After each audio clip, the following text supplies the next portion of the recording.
യുവാക്കളിലുണ്ടാകുന്ന ഏറ്റവും വലിയൊരു മാനസിക ബുദ്ധിമുട്ടായിട്ട് തോന്നിയിട്ടുള്ളത് യുവതികളിലും ഹെൽത്ത് ആങ്സൈറ്റിയാണ്. ശരിക്കും കൊറോണയ്ക്ക് ശേഷം നല്ലൊരു അളവിൽ ഹെൽത്ത് ആങ്സൈറ്റി വന്നിട്ടുണ്ട്. സുഖങ്ങൾ വരുമോ, അതുമായിട്ട് ബന്ധപ്പെട്ട പേടി, ശാരീരിക അസ്വസ്ഥതകൾ, കുടുംബത്തിലൊക്കെ ചെറിയ പ്രായത്തിലുള്ള ആൾക്കാരൊക്കെ മരണപ്പെടുമ്പോൾ വല്ലാത്ത ഉത്കണ്ഠ വരിക, സുഹൃത്തുക്കളിൽ നിന്ന് അങ്ങനെ മരണമോ ആരോഗ്യ പ്രശ്നങ്ങളൊക്കെ കേട്ടറിയുമ്പോൾ, വാർത്തകൾ അറിയുമ്പോൾ ഒരുപാട് പ്രശ്നങ്ങളുണ്ടാവുക. ഇതുമായിട്ട് ബന്ധപ്പെട്ടിട്ടുള്ള വലിയൊരു ആരോഗ്യ പ്രശ്നം ഉണ്ട്.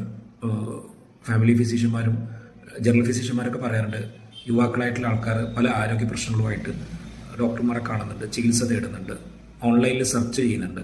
അങ്ങനെ ചില ആൾക്കാരിൽ ഡോക്ടർമാർ പറഞ്ഞു കൊടുത്തിട്ടൊന്നും മനസ്സിലാകുന്നില്ല എന്നുള്ള പ്രശ്നം വരുമ്പോൾ എന്നിട്ട് കൂടെ ഡോക്ടറെ കാണിക്കാൻ വേണ്ടി പോകുമ്പോഴാണ് അവതരിപ്പിക്കുന്നത് ഒരു സൈക്കോളജിസ്റ്റിൻ്റെ ഹെൽപ്പ് വേണമെന്നൊക്കെ പറഞ്ഞിട്ട് അവർ റെഫർ ചെയ്യുന്നത്. തുടക്കത്തിൽ തന്നെ ഇത്തരം പ്രശ്നമുള്ള ആൾക്കാരെ പറഞ്ഞ് മനസ്സിലാവുന്നില്ലെങ്കിൽ കൃത്യമായിട്ടുള്ള മനഃശാസ്ത്ര ട്രീറ്റ്മെൻറ്റിൽ എത്തിക്കുക എന്നുള്ളതാണ്